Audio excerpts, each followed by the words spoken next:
Hello, I'm Sacco, and welcome back to another Mechabellum Replay review. Starting off with the opening pack, so we have access to the Quick Supply Specialists, and that is about it because, $200 is better than not $200. Now, recently I've been reevaluating how I look at the starting specialist. Generally, I like to prioritize the specialist with econ, so like Typhoon Specialist, or Saber-Tooth Specialist, or Rhino Specialist, just because it gives you a competitive advantage long term. But honestly, I'm starting to think like the unit combinations may be a little bit more important. Now, the reason I say that is because if you look at a lot of the matchups here, like for example, Spider has like three hard losing matchups, right? Like Stormcallers, Balls, and Sabers. So taking that risk doesn't feel worth it. And Saber-Tooth openers as well, same thing. It's not as bad, but it loses to Storms and loses to Balls, and it only has one hard winning matchup, and Sledges I would say is like neutral. And it just, again, do you want to take that risk as well, like in tournament play? And then you look at Sledgehammer, obviously Mustangs is not a real opener at all. It just has like no winning matchups pretty much, right? And it loses to Crawlers, and it's not good early game, so there's that problem. But Sledgehammers and Balls feel like they are the better packs to pick at the moment with like no or minimal downside or no downside. Like Steel Balls has three hard winning matchups and one neutral matchup, the neutral matchup being the Sledgehammer. And Sledgehammers have I would say all neutral matchups. Like you don't lose anything and you don't win anything, but it's like if you're going to talk about like risk assessment, it feels like it's just better to go with the Sledgehammer. Of course, Stormcallers is also I would say like maybe the third best opener like units, just because, well, it beats Spiders and it beats Sabers. So yeah, just reevaluating things. It looks like moving forward, I'm probably going to be starting to prioritize, just at least in this patch, in this meta, just Sledgehammers and Balls. And I honestly think Balls might just be like the best opener, honestly. So I think I'm going to start prioritizing that over the Econ Specialist. Anyways, getting to the match, we're up against Apooche. Apooche is Speed Specialist. Apooche's currently rated at 2.2k more, and this is actually a match from a Mag 1 Season 2 Group 2 top 8 match. So there's some stakes on the line. It's an interesting match. And just to explain the deployments, because I rambled for a bit about opening packs, but very interesting round 1 deploy. I am Quick Supply Specialist, so I use that to get some Phoenixes, since I need some DPS on the board here. And I deployed Arclight because, well, I unlocked the Phoenix. I can only do so much. And I'm doing a center pull because I know Apooche's Speed Specialist Spider, he's definitely going to push. And Apooche knows this. Like, Apooche knows how I play, how I like to optimize. So he actually goes for this, like, super wide deploy and this middle fang. And what's going to happen here is, you'll see, all my units are going to get pulled to the middle. And then he's going to start, like, collapsing on the side here. Now, of course, I'm going to win the round for free just because I have Phoenixes, but it's a very interesting deployment here, and it leads to a very like weird match. You'll see at the end of it, but I just never played a match like this before.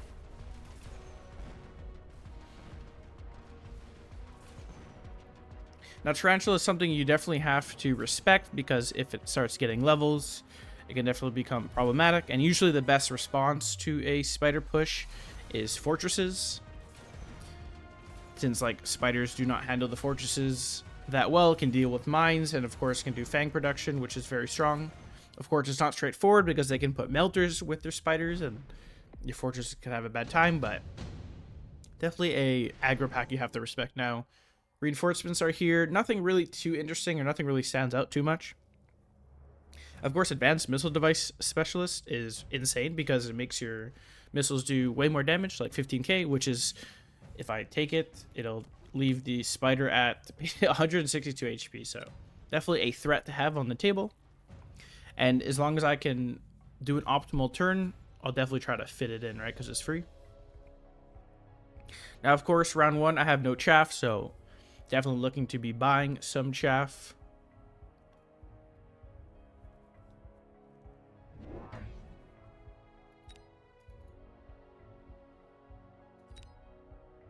Apooche picks up Assault Melting Point, which is interesting. Like, he's Speed Specialist, so his melters will be, like, so fast.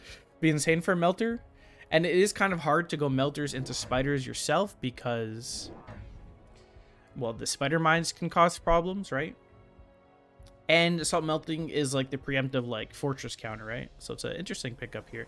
Now I'm going for triple crawler deploys. The reason I chose crawlers over fangs, I prefer fangs, but I wanted to do these crawler pulls and put the crawler in the middle to kill the fang. Now the reason this crawler pull is so good, and this is one downside of deploying super wide, is super wide deploys like on the line tries to abuse the aggro on the side. The reason why these side deploys are good because it's hard for me to address the spider, because if I were to put anything on this zone of the map, he can just pull it over here. But the same thing goes for the defender, right? If he's super wide, I can deploy chaff in the back to pull him back to Narnia. Now, if I do a crawler into a fire badger flank, just for example, since his spider's turned around, it'll prioritize all the way in the back of the flank. So I'm literally pulling this spider, assuming it's not mole beaconed, to the very far back of the map if I choose to do. So it's very interesting, and I think against these wide pushes, or even ASIM pushes, mainly is where you see it, it's very good to utilize the flank crawler here.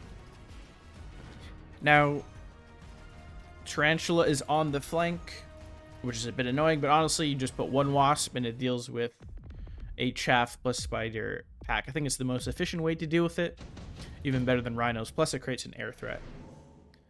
Right, reinforcements are here. Efficient and giant manufacturing is definitely very scary because, well, fortress spam is strong in the meta, and even portable shields could have been a good pickup here, but I usually just like to prioritize tempo and do whatever's going to be the strongest turn this turn because, well, the main threat in general in this state of the meta, the only real scary late game comp that you're seeing at the moment is fortress spam, so the shorter the game is, the better it is for everyone, or at least for me, the player not playing fortress. All right, we got the wasp on the flank. We got a fortified tower that was from last turn. Fortified towers are just really good, especially into tarantulas, because tarantulas don't have the DPS themselves to really like kill a tower efficiently, and tower fortifications are honestly just so efficient. Like $100 for 20k hit points, like, and of course the debuff reduction time is very nice. And with the extra 50 supply, I'm going to get some value out of my advanced missile device. Since I don't really have a Phoenix on this side just yet, this will do for some early game damage here.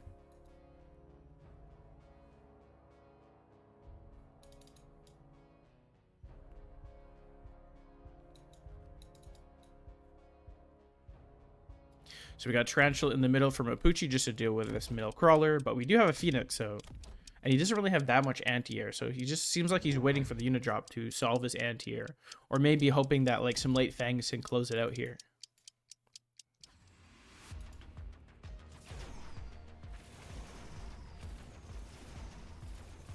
So the wasp looks like it's dealing with the flank just fine.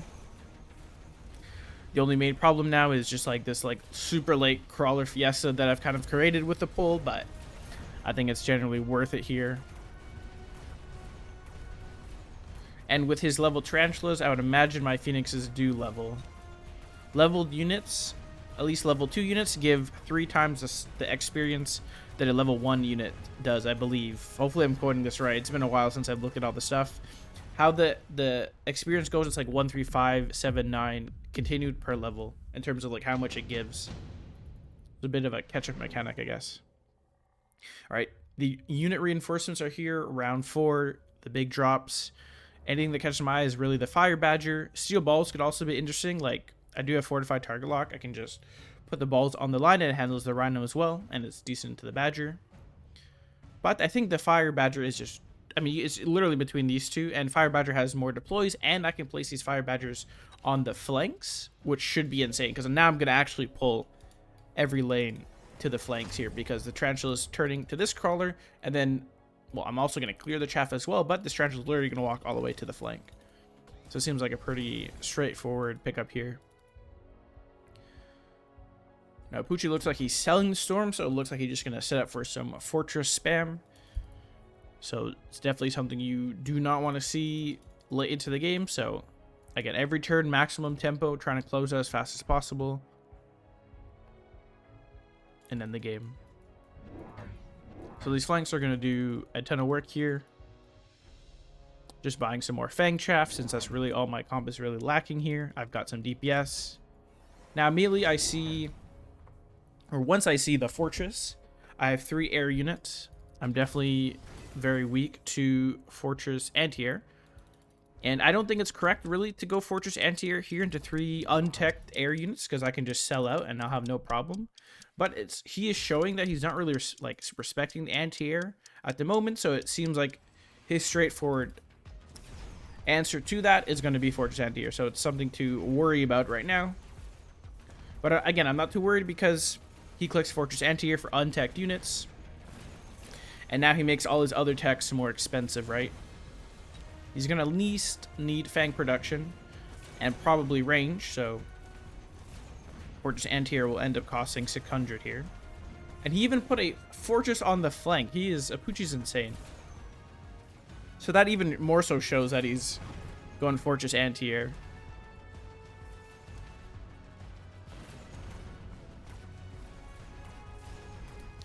But a decent amount of damage here just because Apooche's more so just setting up for a good late game board. Going for a maximum fortress deploys to get value out of his efficient giant manufacturing.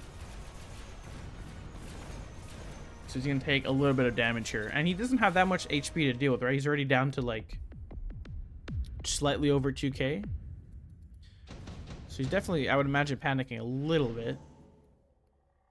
Steel ball production is probably what you would take if he has the money to do so, because it's one of the best spawning items. So I know he's probably going to click fortress anti-air right now based off last turn, so I immediately sell the wasp on the flank, since that's going to be the biggest deal here. And I go for a steel ball to deal with the flank. Now, the reason I went steel ball is he has so many units like literally on the line, or like 20 meters off the line. And steel balls with range have a range of, with temp range, 100 meters, right? So I'm looking for some heavy target locks just to close out the game is what I'm thinking, because there's no way, like, how you counter steel ball lock is you gotta like sell your units and like mow beacon them backwards and all that. So I think I can close out the game before anything gets too problematic here. So that's why I go for the ball with range on the flank. Of course, I'm not going to double attack just yet because, well, I don't have infinite monies. But I do go for 2 ball deploys with range and a crawler on the flank.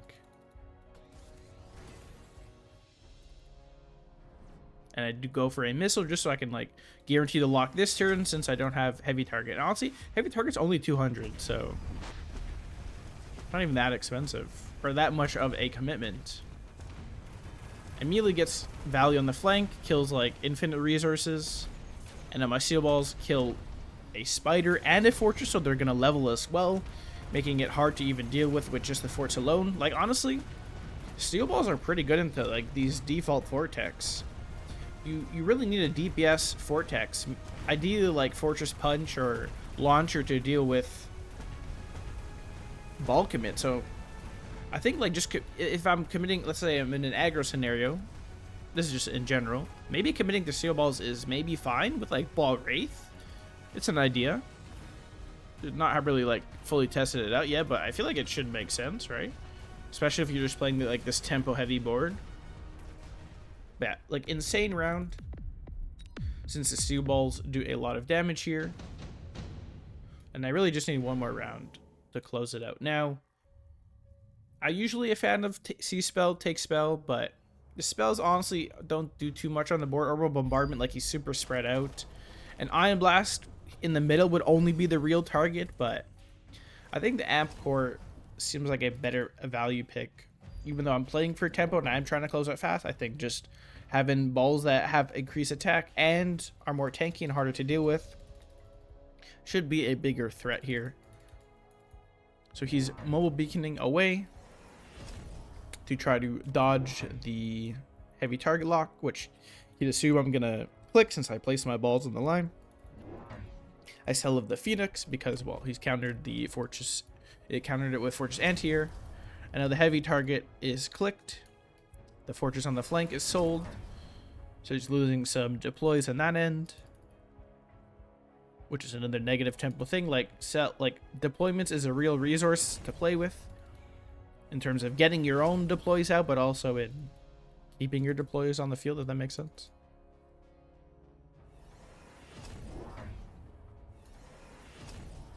Going for temp range just so I can have his like be as close as possible to the fortresses. Like these fortresses are relatively safe, but this one is just outside the zone here. Orbital bombardment though should do a lot for him.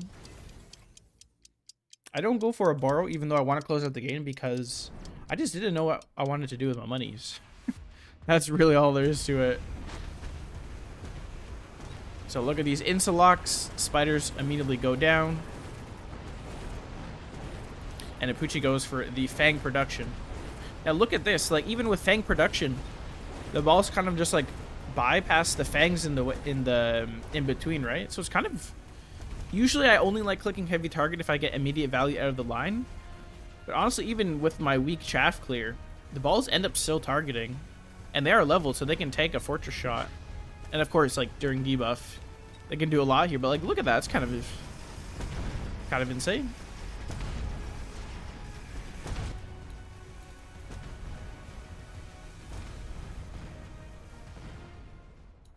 Not quite enough damage, it looks like here. I just need one more round. Reinforcements are here. Now, the main thing I'm really just worried about is I feel like I'm in a pretty good position here. And I'm just asking the question, like, how can I lose?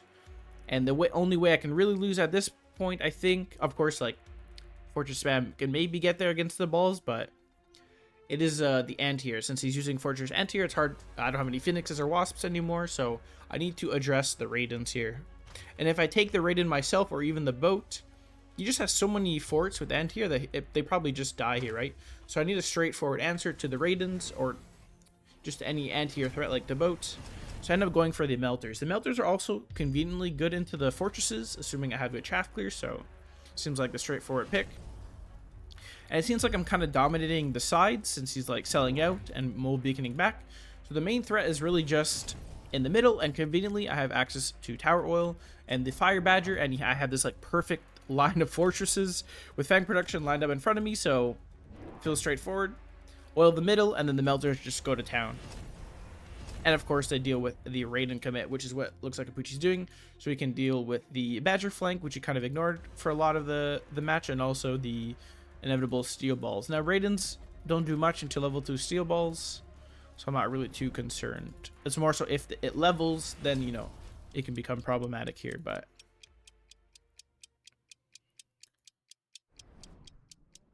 I'm also not even boring, because again, I probably should have borrowed for an extra piece of chaff here, but I just didn't really know what else to do with my money. I felt pretty confident with my turn. Missile actually hits the fortress, so it slows it down here. The oil burns all the chaff, and the Melters just clean up everything else here. And he doesn't have EMP on his Raiden just yet, so these Melters should be able to close out against the Raidens here. And again, the steel ball man was just too good.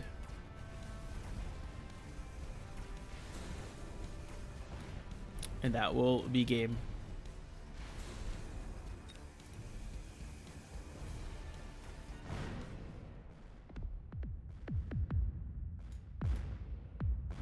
Steel balls, OP.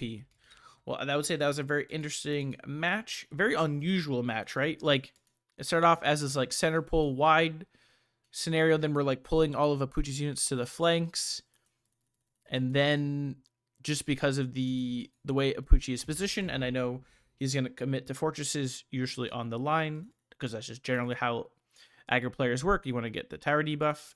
I was able to utilize this steel ball fortified locks and get him right on the line. So I would say it's an interesting defensive game. Very weird, very unusual, but yeah, thanks for watching.